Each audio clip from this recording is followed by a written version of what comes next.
পতিত ফেসিবাদী শক্তির কিছু কিছু ষড়যন্ত্র এখনও তারা চালু রেখেছে, যাতে নির্বাচনকে বাধাগ্রস্ত করতে পারে, কণ্ঠকাঠিন্য করতে পারে, গণতন্ত্রের উত্তরণের পথটাকে সহজতর না করতে পারে। কিন্তু তাদের সেই প্রচেষ্টা কখনো সফল হবে না। এদেশের মানুষ প্রতিজ্ঞাবদ্ধ এবং অঙ্গীকারাবদ্ধ, গণতন্ত্রে তারা ফিরবেই এবং একটি সুষ্ঠু নিরপেক্ষ অবাধ নির্বাচনের জন্য আমরা সবাই অপেক্ষা করছি, সারা জাতি অপেক্ষমান।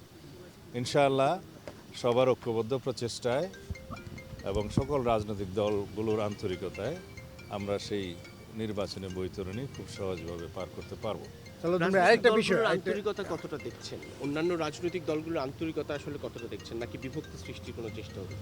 সবাই শেষ পর্যন্ত তাদের অনেক দাবি থাকলেও নির্বাচনের জন্য সবাই প্রতিশ্রুতিবদ্ধ এবং তারা গণভোটের বিষয়ে, নির্বাচনের বিষয়ে বিভিন্ন সময় বিভিন্ন দাবি বা যুক্তি উত্থাপন করেছিল, অভিযোগ উত্থাপন করেছিল এবং আমার মনে হয় তারা শেষ পর্যন্ত বুঝতে পেরেছে।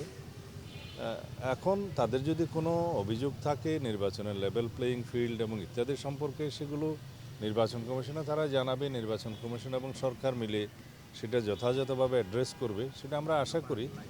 আমি মনে করি এখন সকল রাজনৈতিক দল এক জায়গায় উপনীত হয়েছে, তারা একটি সুষ্ঠু নিরপেক্ষ নির্বাচনের জন্য সবাই আন্তরিক।